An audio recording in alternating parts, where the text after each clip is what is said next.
ada teologi yang berkata bahwa Tuhan tidak percaya manusia.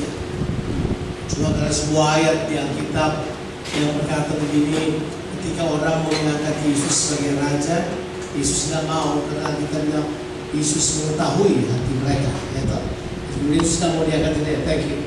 Thank you James. Tapi sebenarnya kalau baca di Alkitab dari awal, what comes to man is number one adalah dipercayai oleh Tuhan. Jadi memang menjadi tujuan original para pria adalah untuk menjadi pria yang dapat dipercaya. Itu penting. Sebab Tuhan mempercayakan kepada pria 3 hal yang penting. Yang pertama, dia mempercayakan kepada pria bumi. Yang kedua, dia percayakan kepada pria kerajaan pemerintahan. Yang ketiga, dia percayakan kepada pria pekerjaan. Oke, ingat 3 hal itu semua kepercayaan. Tuhan percayakan kepada kita yang pertama adalah apa? Bumi. Ya. Penting untuk pria mengembangkan bumi ini.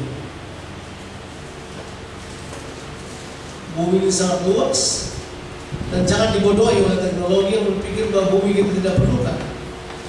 Sama-sama agama dan teknologi berupaya untuk mengalihkan manusia dari bumi pindah ke tempat lain. Yang satu pindah ke surga, itu agama. Yang kedua ilmu pengetahuan, kamu dibawa ke metaverse. Sama-sama dunia hayalan. Saya bilang masuk surga hayalan. Tapi ide yang berkata bahwa nanti tahu artinya metaverse ya? Beyond universe. Dia bilang ini di atasnya dunia. Jadi kamu tidak perlu hidup di bumi ini, tidak perlu. Kamu hidup di sana aja, pakai kacamata, mau pindah ke sana. Rasain. Kita percaya juga tuh. Ya, kalau bikin gereja di sana, bikin sepatu di sana. Come on, realistic. Dan mereka bilang itu apa? Modern. Mereka sebut itu apa? The future of the world. Come on, what do you think? Sebab yang benar adalah Tuhan percayakan bumi buat manusia. Prinsip yang paling utama, kelola bumi ini. Kelola bumi ini. Jadi, kalau punya tanah yang dijual, tanamin makanan. Apalagi sekarang kita perlu ketahanan pangan. No, I'm not joking. Saya sedang berbicara para pria bahwa kadang-kala kita begitu lupa berusaha untuk tidak injak tanah. Bumi kan tanah. Kalau saya baca Alkitab, Tuhan berbicara tentang bumi jauh lebih banyak daripada Tuhan berbicara tentang surga. Berarti Alkitab memang itu tentang buku untuk hidup di bumi, bukan buku untuk hidup di surga. Ya, so, Tuhan kutip di seluruh Alkitab kata bumi, kata tanah, kata itu semua. Tahu berapa banyak dia sebut? 2191. Mau tahu berapa kali dia sebut tentang surga? 679 saja. Terus seperti aja. Jadi dia mau bilang, hey, ini caranya kamu hidup di bumi ini adalah kamu harus menjaga bumi ini. Orang ngajar pria sejati nggak ngajar ini ya. Pria sejati cuma ngajar gimana kamu doa-doa. Enggak. Kamu doa-doa itu merusakan tanahmu, kamu bertanggung jawab pada Tuhan. Oh, sudah tidak baca ayat Alkitab ya? Bahwa Tuhan akan hukum orang yang menghancurkan bumi. Mau tahu ayat? Susah tahu. Wahyu pasal 11, coba baca aja. Tuhan menghukum orang yang merusakkan bumi ini. Kita aneh kan? Padahal pengajaran agama berkata bagi kita, cepatlah lari tinggalkan bumi. Pergilah ke surga cepat-cepat. Dan iblis mau sudah pergi ke surga. Kalau sudah pergi ke surga, dia kuasai bumi. Makanya dia bilang, ke surga cepatlah. Kosongin bumi, biar saya kuasai bumi. Itu benar. Padahal Tuhan tidak memberikan iblis untuk menguasai bumi. Tuhan memberikan kuasa atas bumi ini kepada manusia. Itu kata penting supaya saudara ketahui. Nah, pria mesti mengerti ada bedanya bumi dan dunia. Bumi adalah tempat, dunia adalah sistem. Tuhan kasih kuasa kepada manusia. Dia berikan sistem kerajaan Allah supaya manusia mengembangkan bumi. Waktu manusia jatuh dalam dosa, jadi budak kan? Budak kehilangan hak. Makanya iblis ambil kemampuan manusia untuk mengelola bumi, diambil. Kita kemudian mengambilnya, kita berkata itu adalah kerajaan dunia. Dia ambil sistemnya, kemudian manusia jadi budak. Selesai.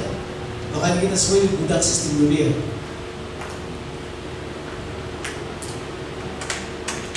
Keluar dari situ. Pernah baca? Janganlah kamu khawatir tentang apa kamu makan, minum, dan pakai.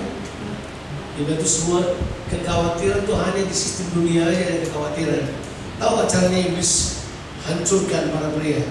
Dia bawa ketakutan dan kekhawatiran pada para pria supaya pria takut. Kalau dia takut, dia akan buat kesalahan. Karena dia khawatir, dia kemudian menarik diri. Betul? Sehingga yang terjadi adalah pria tidak berdaya. Pria jadi budak terus menerus. Pernah lihat pria yang bekerja dari pagi sampai malam, sampai besok pagi lagi, sampai malam lagi, dia bekerja terus. Karena dia drive oleh apa? Kekhawatiran untuk kurang, kekhawatiran untuk sakit. Kalau kemudian anak saya sakit, saya mau ambil uang di mana? Kalau nanti sakit, ada uang di mana? Ini iblis pintar. Kalau kamu gak ada uang, pinjamlah kepadanya. Dia kasih kamu uang. Jangan lupa, uang juga ada di sistem dunia. Percayalah, pria mesti tahu hal tersebut. Jangan biarkan kita tertipu oleh uang. Kita perlu uang karena kita masih tinggal di dunia. Dan memang Tuhan utus kita ke dunia, itu betul. Kalau kita masih perlu semuanya itu karena Tuhan yang utus kita ke dunia. Benar itu? Itu ditulis di Alkitab. Yohanes 17 ayat 18 bilang, seperti Bapa mengutus aku juga mengutus mereka di dalam dunia. Ya, kita diutus dalam dunia. Karena kita ada dalam dunia, makanya kita perlu uang. Hanya kambing di dunia gak perlu uang. Manusia perlu. Tapi itu bukan yang utama. Itu bukan yang prioritas. Kalau kamu bisa mengalahkan dunia, itu pun tidak mempengaruhi kamu. Karena itu ada di sistemnya. Dan susah sekali mentoring pria, muridkan pria yang selalu bilang tidak mungkin Pak. Kita kan ada di dunia Pak. Kita perlu uang Pak. Kalau nggak ada uang kita mau bikin apa Pak? Makanya kita menjadi budak uang di mana-mana. Kan sudah bisa belajar lah, itu bukan hal yang susah. Orang kadang-kadang kalau sudah pegang uang, dia sudah lupa uang itu apa. Ya. Kapan-kapan pergilah kemana gitu, klik apa itu uang? Ya uang itu ada awalnya. Uang kan ada di sana juga udah ada. Tuhan juga bilang apa-apa buat saudara, Tuhan udah kasih uang. Ada orang yang minta uang pada Tuhan, Tuhan lempar ke surga, itu betul. Ada. Tuhan tidak kirim kekayaan buat manusia, tidak. Tuhan kasih kekuatan untuk manusia boleh. Ya Tuhan tidak beri kekayaan, Tuhan beri kekuatan. Nah itu metodenya Tuhan. Makanya jangan minta uang pada Tuhan. Tuhan minta uang. Kalau enggak, uang nggak ada di surga. Sudah kaget uang nggak ada di surga. Karena uang itu inventions of humanity. Uang itu adalah penemuan bumi, penemuan manusia. Kemudian di trace 4.000 tahun yang lalu sudah ketemukan uang berasal dari mana. Uang tadinya alat tukar kecil, alat barter, jadi mint, tapi kemudian dia jadi alat effectiveness, alat kemudahan. Maksudnya kan begini, kalau saya mau pindah rumah, masa saya mau bawa semua harta saya, tanah 20 hektar, mau dibawa gimana tanah 20 hektar? Kambing domba ada 1.000, gimana bawanya kambing domba? Makanya diefektifkan adalah nilai yang sepadan, yang seharga dengan jumlah sebagai yang dimiliki. Dia peganglah itu sebagai nilai. Dan itu berarti dia kaya nih. Ada apa? Nilai dalam bentuk yang efektif. Itu sederhana itu. Tapi kemudian setelah manusia hidup di dalam kota, ada pemisahan kan? kota dan luar kota. Jadilah dia alat ekonomi, ya kan? Yang di dalam kota membayar pajak, kemudian di luar kota tidak. Yang membayar pajak dapat keuntungan, bisa berdagang lebih baik, dikasih fasilitas dan seterusnya. Jadilah perimbangan. Yang punya uang tinggal dalam kota, yang nggak punya uang tinggal di luar kota. Yang dalam kota dijaga, dilindungi semuanya kan. Akhirnya uang menjadi alat keseimbangan antara yang kaya dan yang miskin. Tapi kemudian dia berubah dari alat ekonomi, dia berubah menjadi alat kekuasaan. Tapi kemudian dia berubah dari kekuasaannya menjadi kekuasaan sendiri. Ya lalu kemudian mengejar keuangan. Maka memang benar kata mamon di perjanjian baru itu, kata yang dipakai adalah mamonas. Mamonas itu artinya you personified. You personified things. Kamu menjadikannya menjadi pribadi apa yang mati. Mamon itu sebenarnya harta mati kan sebenarnya. Tapi dia jadi mamonas, disembah orang, dia jadi berhala. Ya itu sisi satu. Ini yang saya mau coba tekankan pada saudara, bahwa yuk kelola apa yang ada pada kita. Kalau saya bilang Tuhan mempercayakan bumi pada saudara, itu begini. Sebab Tuhan berkata sebenarnya begini, seluruh hidupmu kamu akan dapatkan dari tanah. Makanya dari awal Tuhan buat koneksi antara tubuh dengan tanah. Makanya kalau orang mati dibilang apa? Dari debu kau dijadikan. Maka kau harus kembali kepada apa? Debu. Dia bilang dari surga kau dilempar ke bumi. Tidak ada itu. Manusia diciptakan berbadan sang bumi supaya itu terkoneksi dengan bumi. Tuhan mau bilang your life based on that. Kalau misalnya kamu bisa kelola tanahmu, kamu pasti berhasil. Dan bukan sekali lagi kan, sekarang kamu suruh jual tanahnya. So nanti tinggal yang kaya kan yang punya tanah, yang nggak punya tanah, rasain loh. Tinggal berubah-ubah currency dan seterusnya, kamu udah jadi bingung aja. Sampai at the end of the day, yang pegang tanah yang kaya, enggak ya? Kalau sudah tahu cerita di Australia, itu yang rumah yang saya tinggali dulu, itu tadi itu seperti rawa aja, gak ada apa-apanya. Tapi ada yang punya loh. Tiba-tiba perumahan mulai ada, mereka bangun besar sekali real estate, ratusan ribu rumah. Yang punya tanah itu cuma 5 orang. Bayangin mereka kaya raya sekarang.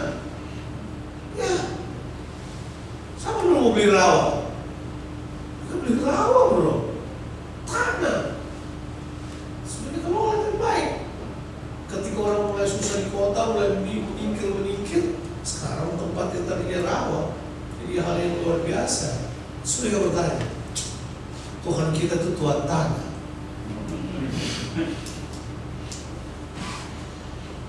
Kalau Tuhan pernah baca kitab? Pernah dong, masa enggak? Cuma mungkin kalau mau perhatikan aja. Kalau Tuhan berkenan pada seseorang, dia kasih apa? Kasih tanah. Enggak ya? Sampai sekarang peperangan paling besar di dunia soal apa? Tanah. Di mana aja? Orang perang tentang tanah.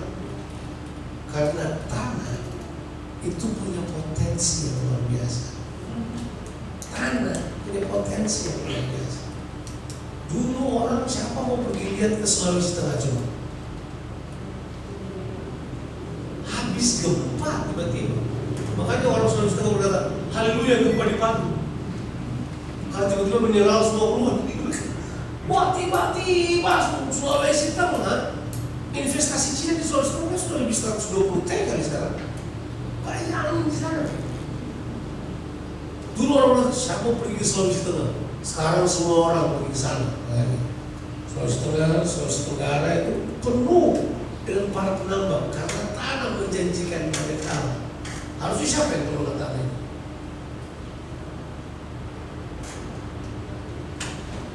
Tahun 97 saya diundang berkhotbah di PT Chem atau sekolah universitas dulu.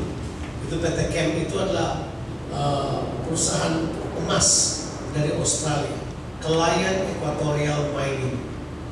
Zaman Itu beberapa pengusaha hebat tuh dengan jenderal-jenderal punya main itu. Dikelola oleh orang Australia. Jadi Natalnya mereka, saya diundang pergi ke sana untuk berkhotbah di Natalnya mereka. Pergi ke sana cuma ada 2 cara. Kamu naik speedboat 11 jam, pergi ke Kelayan, lewat tolak sampai ke atas, jauh banget. Naik speedboat bilang bisa 11-12 jam. Atau yang kedua adalah kamu naik chopper, naik helikopter. Semua sarankan naik helikopter. Oke, naiklah saya helikopter. Naik helikopter, kemudian dijelaskan itu lebih pertambangan. Kemudian saya lihat, Kelayan ekonomi punya beberapa ton satu hari kita bisa dapat. Tapi di pinggirnya mas, ada ratusan banyak lah, mendekat ribuan orang-orang di sekitar itu mendulang emas pakai cara tradisional. Mereka goyang-goyang pasir panjang sekali, hampir 1000-an orang lah kira-kira. Terus pilotnya orang Jawa, tapi Kristen. Dia berkata, kalau Pak Pendeta lihat itu, Pak Pendeta pikir. Saya bilang saya marah. Siapa yang berhak atas emas itu adalah mereka yang mendulang sebelum jatuh. Sementara perusahaan itu dia potong sungainya. Tadi kan sungainya begini, tapi di bawah sini ada emas. Ini potong sungainya, dialihkan sungainya begitu aja. Ada itu ambil, dia kerok seluruhnya. Terus saya berkata, pengelolaan yang salah bisa menimbulkan kepahitan dan kemarahan bagi banyak orang. Ini orang-orang ini marah betul. Kenapa? Mereka tidak melakukan. Apa sih yang coba saya katakan? Kepercayaan itu harus diikuti oleh pengelola. Makanya kita diminta mengelola. Kalau saya tanya pada saudara, kita harus kelola apa? Jawabannya adalah apa yang Tuhan percayakan. Betul kan? Tuhan percayakan bumi, kelola bumi. Sekarang saya mau beritahu, secara personal Tuhan percayakan apa pada kita? Di dalam saudara, Tuhan percayakan potensi-potensi. Tuhan percayakan apa lagi? Karunia-karunia. Tuhan percayakan apa lagi? Talenta-talenta. Kelola itu. Kelola itu. Kalau orang tidak mengelola seumur hidupnya, dia akan ikuti orang lain dan dia tidak akan pernah mengeluarkan apa yang ada dalam diri. Keluarkan apa yang ada dalam diri saudara. Keluarkan. Keluarkan. Kenapa nggak kelihatan? Kamu udah pernah mengelolanya? Atau kamu udah pernah cari tahu? Salah satu alasan mengapa pria terbanyak, maafkan kata yang saya pilih hati-hati, pria banyak menjadi kebok cocok hidung. Itu disebut. Kalau pria kan kita mesti keras, masa paling pelan juga. Kebok cocok hidung tahu sebabnya? Karena mereka tidak menemukan sesuatu di dalam diri mereka. Waktu mereka lihat udah berhasil, mereka ikuti. Mereka lihat udah berhasil, mereka ikuti. Mereka ikuti, kerjakan apa yang orang itu miliki. Dia kemudian terbengkalaikan apa yang dia punya dalam dirinya sendiri. Beberapa pria mati dengan tidak mengeluarkan potensi. Apa masalah kita? Kita tidak menghargai kepercayaan Tuhan. Kita bertobat berbuat dosa itu biasa. Tapi pria belum bertobat karena tidak menghargai pemberian Tuhan yang Tuhan investasikan dalam kehidupan mereka. Karunia, talenta, kemampuan memimpin, kemampuan melayani itu ada dalam kita. Tapi kita habiskan diri kita, waktu kita untuk melayani diri kita dan kemudian mematikan semua potensi Tuhan dalam diri kita. Apa namanya itu? Pengkhianatan pada rencana Allah. Oh tapi saya baik-baik aja Pak. Kamu udah baik-baik aja. Kamu ada di dunia dengan tujuan Tuhan. Tuhan tahu banyak karunia. Kamu kerjakan buat hal yang lain. Kalau Anda pemimpin perusahaan dan Anda berkata kepada satu orang berkata begini, oke, ini mobil ini rumah, ini fasilitas, saya berikan kepada kamu. Tugasku adalah kembangkan perusahaan ini. Kalau dia tidak kembangkan, apa masalah dia? Pecat. Fasilitas sudah dikasih, semua sudah dikasih, ability sudah dibuat, proyek sudah dijalankan, nggak menjalankannya.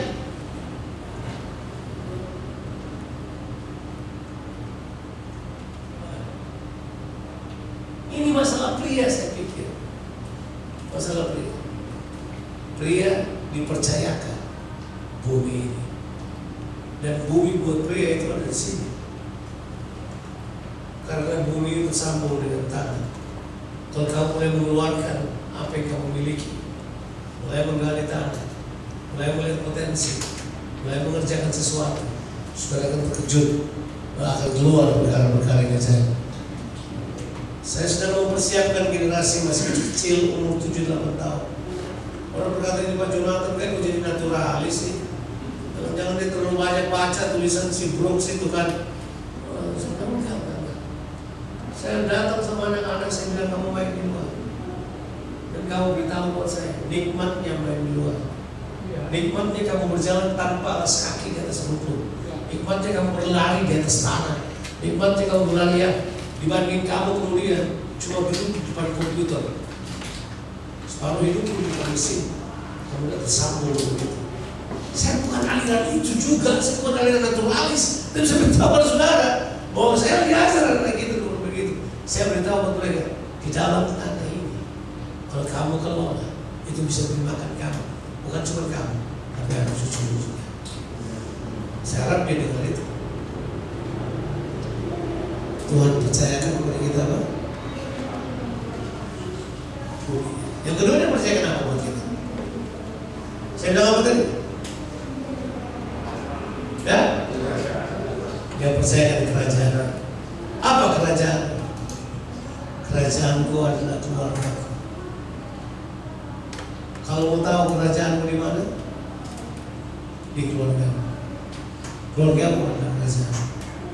Sebab situ kamu adalah raja. Tuhan kasih otoritas buat kamu. You are the head. You are the king of the house. Kamu disuruh mengelola keluargamu. Kelola keluargamu. Kelola. Kelola. Itu kata yang terdekat dengan itu adalah membaca. Kalau sudah tahu ada 3 kata, cultivate, culture. Jadi di keluarga itu kita belajar 3 kata itu. Yang pertama cult itu adalah penyembahan. Yang kedua cultivate. Cultivate itu adalah apa? Membaca. Membaca apa? Membaca potensi orang-orang dalam rumah kita, membaca potensi istri kita, membaca potensi anak-anak kita. Tahu arti kata membaca itu apa? Cultivate itu artinya secara kamus, itu artinya adalah to bring about the best of the land. Jadi cultivate itu adalah mengeluarkan hasil terbaik dari tanah. Jadi kamu bertugas untuk mengeluarkan hasil terbaik dari anak-anakmu. Kamu bertugas untuk mengeluarkan hasil terbaik dari istrimu. Begitu saya menikah dengan istri saya, hal pertama yang saya katakan buat istri saya, sayangku, apapun pelayananmu saya akan support.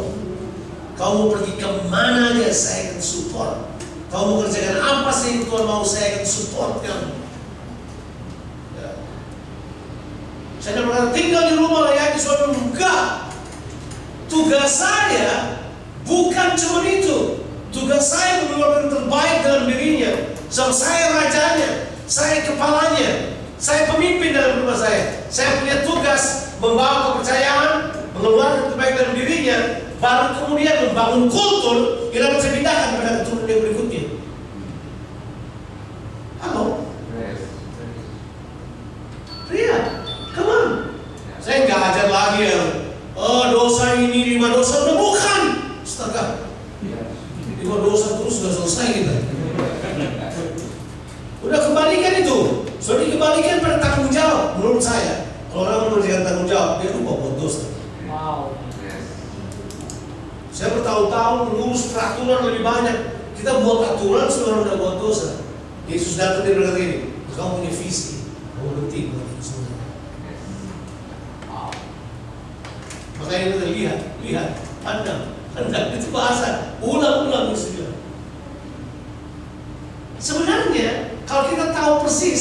bahwa tugas kita adalah to cultivate, mengeluarkan terbaik dari keluarga kita.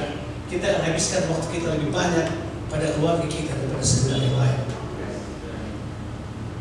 Waktu bersama, tanya mereka apa yang mereka inginkan, temukan kebolehan mereka, temukan kebisaan mereka, bantu mereka temukan karunia mereka.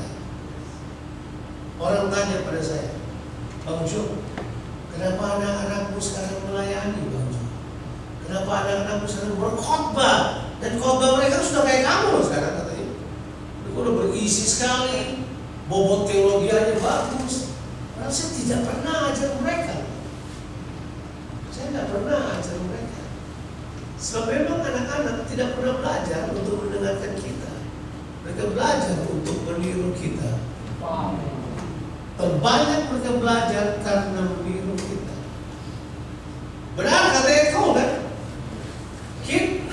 Anak-anak tidak suka mendengarkan kita, tapi mereka selalu akan meniru kita. Sang manusia adalah makhluk gambar. Anak-anak tidak belajar dari perkataan, anak belajar melihat dari contoh yang ada di depan mata. Itu paradigma namanya. Makanya kita dituntut untuk betul-betul saya dipercayakan. Makanya saya harus jaga diri saya. Makanya benar, ini benar. Warisan terbaik yang bisa diberikan seorang ayah kepada anak-anaknya adalah mengasihi istri mereka, supaya anak-anak melihat bagaimana memperlakukan wanita dengan sangat baik. Kalau kita mengasihi istri kita, anak-anak melihatnya, mereka akan baik memperlakukan wanita dimanapun. Tapi kalau kita kasar, rendahkan istri kita bilang istri kita bodoh, gak ada otak. Padahal kita tidur dengan gak ada otak. Kita bilang mereka kayak pembantu, kita tidur dengan pembantu. Maksudnya otak kita yang gak jelas, saya pikir. Maksudnya itu kan cara berpikir kita itu. Apa gitu masalah besar kita? Kita tidak berpikir bahwa keluarga adalah kerajaan kita, bahwa keluarga itu adalah sesuatu yang perlu kita kembangkan. Dari kerajaan yang dia pelajari, dia memerintah di luar sana.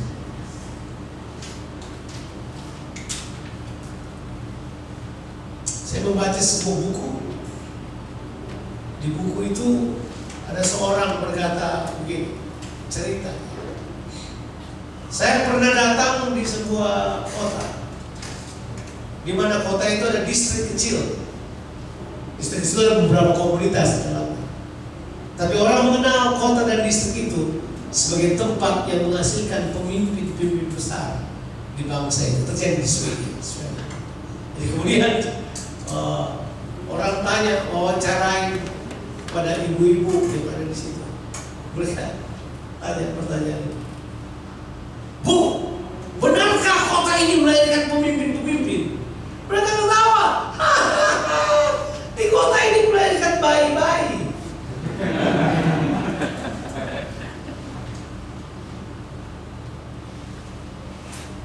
Yang bertanya merasa tersinggung.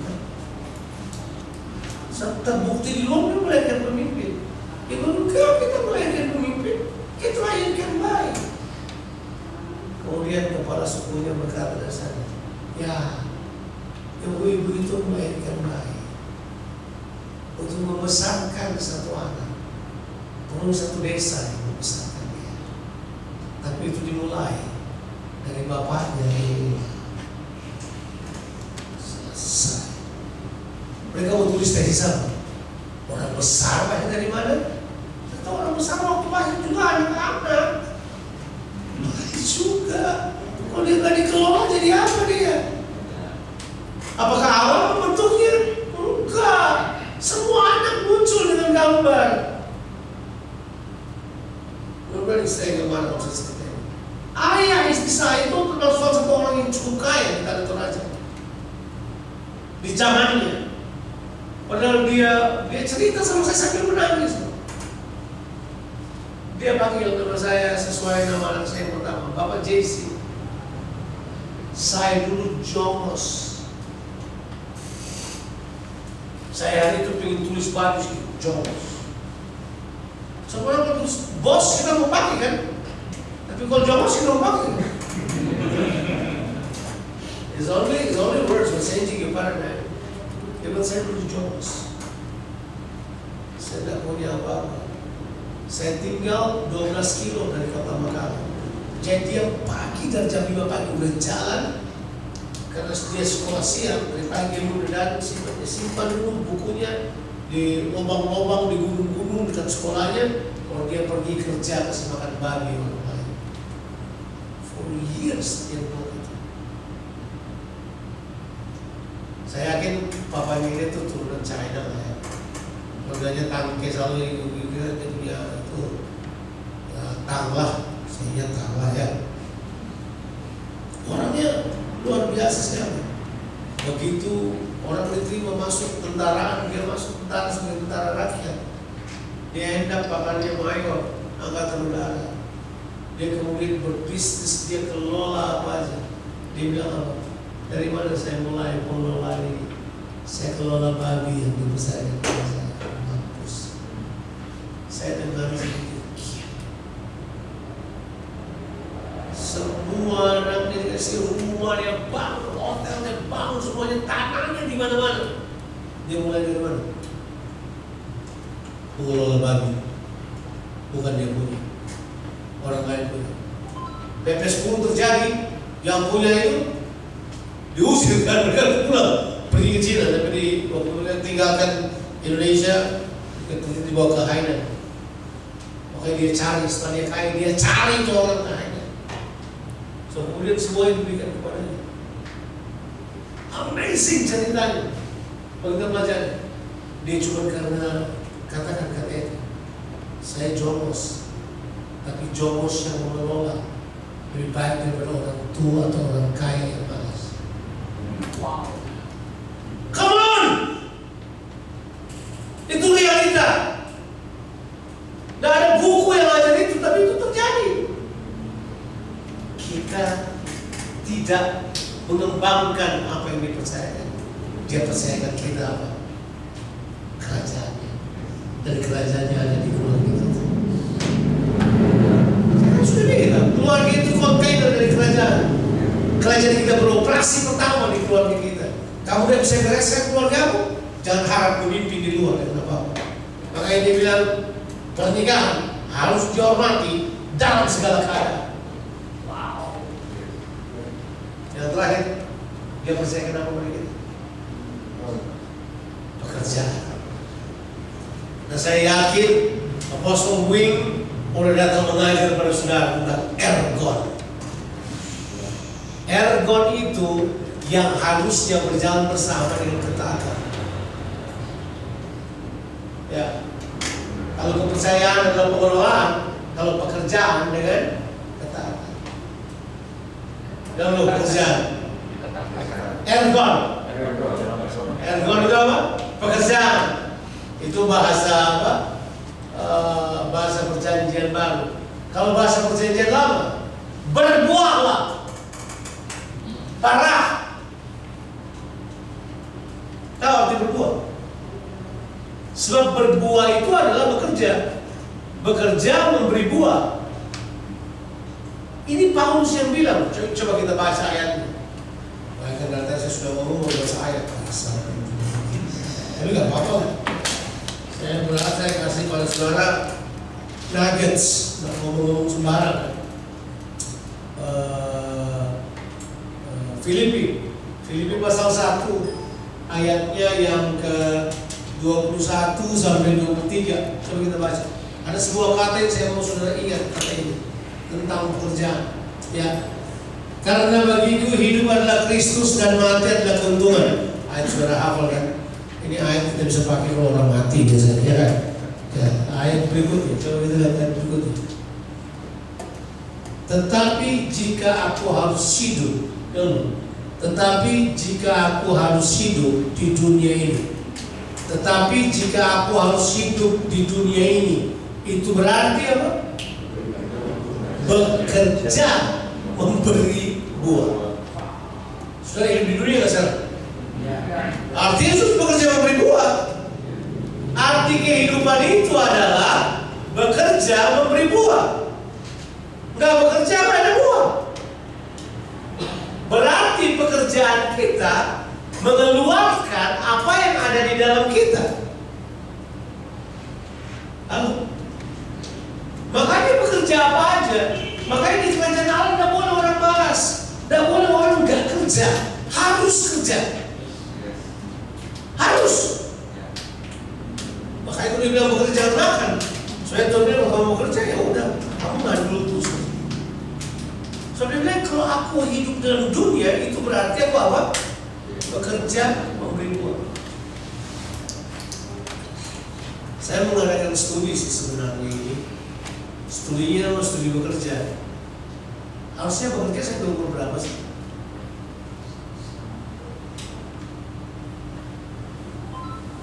Kok sudah jadi takut menjawabnya? Tahu nggak kenapa ada pensiun umur 58? Itu salah perimeter itu mereka buat kayak gitu. Itu kan ini serius. Di Toraja, di Ambon, saya lihat orang umur 85 tahun pikul kayu, Pak. Dan jalan dengan semangat. Kita baru 58 tahun. Padahal kerjaan kita duduk di kantor dari jam 9 sampai jam 5. Karena kita dinilai duduk di kantor, makanya banyak penyakit datang pada kita. Jelas. Pelajari dong tendensinya. Ada buku bagus yang top sekali sebelum tahun 2000 namanya Megatrend. Itu diberitahu berpindahnya dari pertanian ke apa tuh? Ke industri, dari industri ke IT dan seterusnya.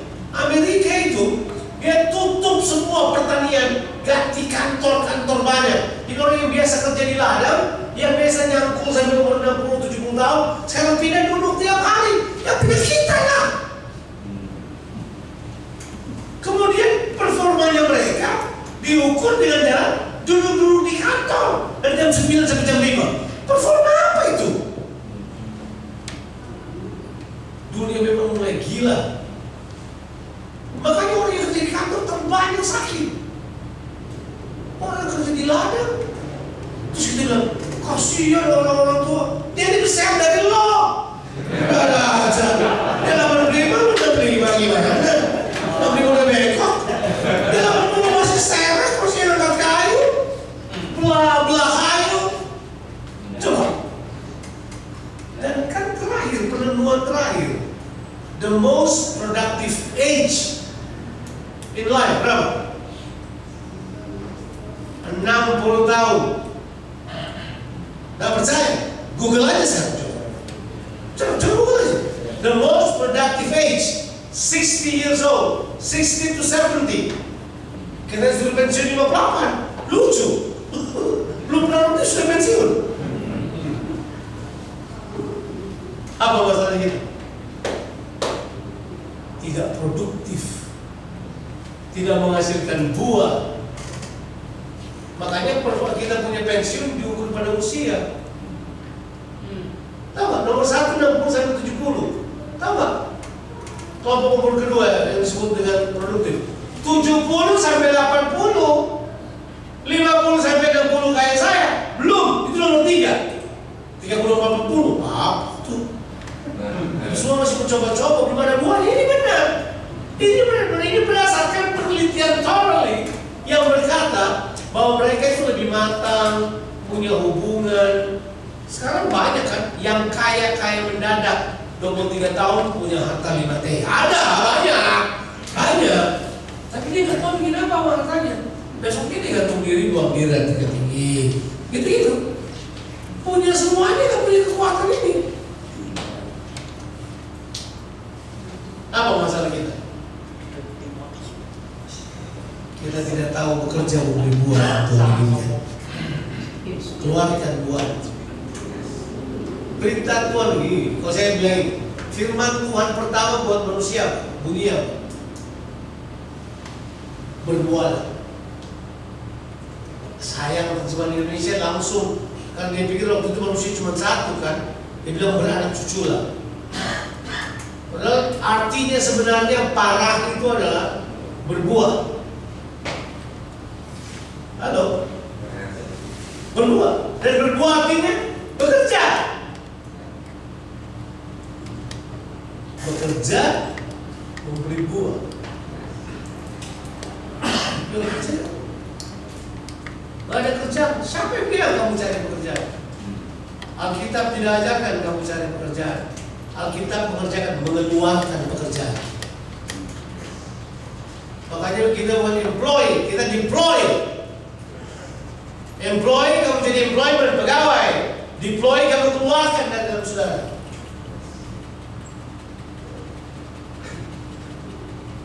Di gereja atau di komunitas yang saya layani, nggak ada full time.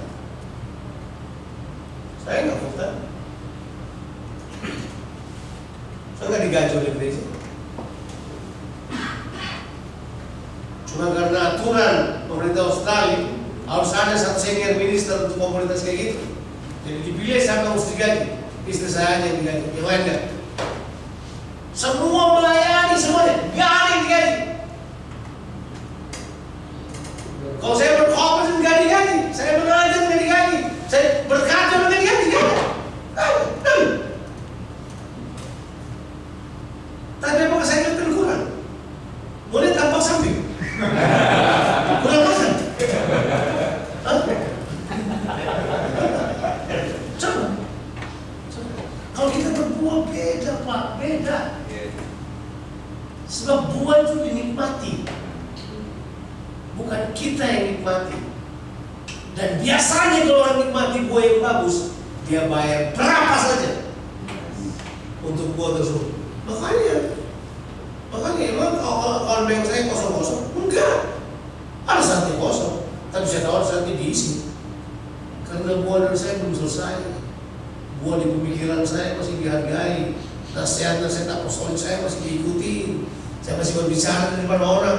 Dan mereka diberkati, berkata, wah itu bagi kehidupan saya. Kita bagi sedikit berkat buat dia.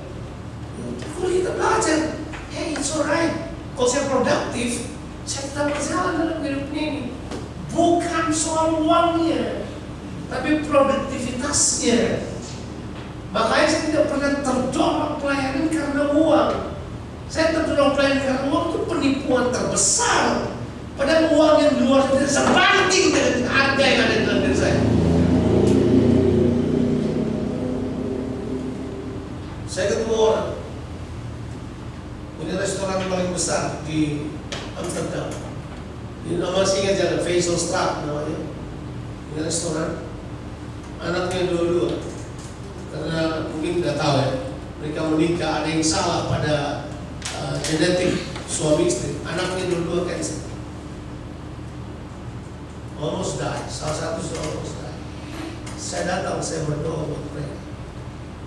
Anaknya sembuh. Buat saya itu karunia kan. Keluar ngobrol sama mereka. Orang melihat saya. Orang yang berkata pada saya, kamu mau apa? Harga nyawa anak saya. Itu lebih mahal. Saya bahkan mau beli rumah sakit pada yang bisa tolong orang ini. Saya bilang, saya terima karunia ini cuma-cuma. Saya buat juga dengan cuma-cuma. Saya tinggal di rumah sakit.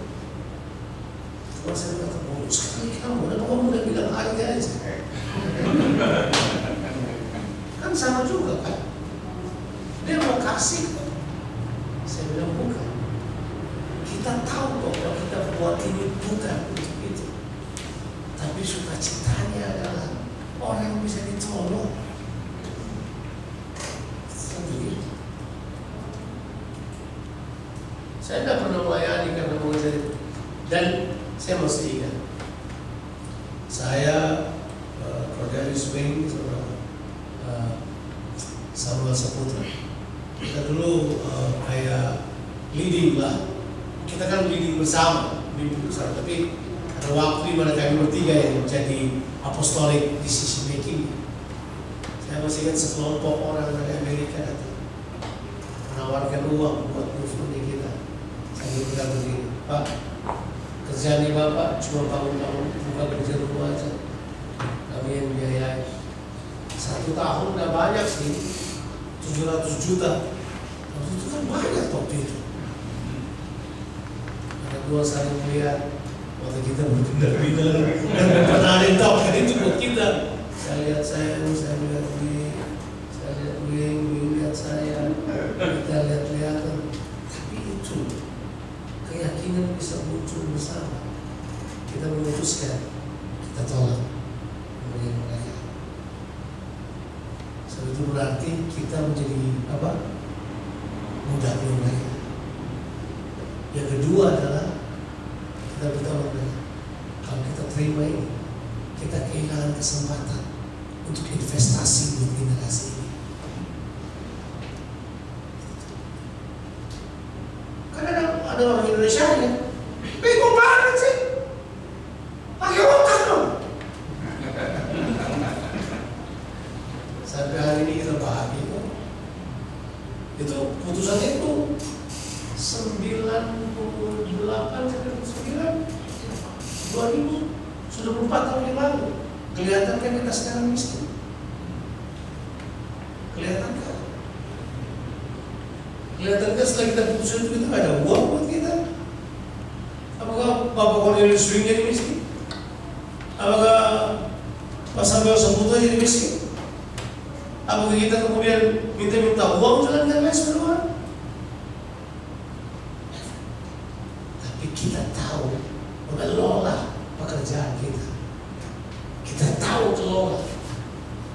Kita tidak pernah minta uang untuk, enggak. Kita kelola keuangan kita, tiket, perjalanan, hotel. Kalau misalnya udah ditanggung, kita bayar sendiri kan. Kita mau datang, kita nggak tanya. Tuhan suruh kita datang. Kamu udah undang tuh kita datang ke kota itu. Dasar kamu undang kita datang. Kamu udah bisa bayar, kita nggak apa-apa. Kita disuruh datang ke sini. Kan tujuannya untuk mengeluarkan pekerjaan. Sebab kalau pekerjaan baik dikeluarkan, disitulah orang melihat dimensi lain dari kerajaan Allah, kehendak Allah, tujuan Allah lewat kehidupan kita. Kenapa kita perlu bekerja? Karena begini, ada banyak yang dunia belum lihat tentang apa yang Allah bisa kerjakan. Tapi itu ada di dalam saudara. Kalau saudara kerja, dunia nggak lihat. Jadi saudara itu adalah alat untuk, saya pakai bahasa ini, konversikan apa yang tidak kelihatan yang Allah miliki, itu sudah orang lain lihat. Belum banyak orang yang lihat kasih. Ketika kamu mulai mengasihi, oh ternyata kasih artinya adalah ini. Belum banyak orang yang berarti pengampunan. Kamu mengampuni, orang lihat hal tersebut. Belum banyak orang yang berpikir pada ada orang yang berkorban untuk memajukan orang lain. Ada paradigm baru yang belum pernah dilihat oleh mata, tidak pernah didengar oleh telinga, belum timbul dalam hati manusia. Itu yang Tuhan siapkan buat kita. Tapi caranya kita perlu mengeluarkannya. Kiranya saudara lebih orang yang dapat percaya. Tuhan Yesus memberkati kita semua.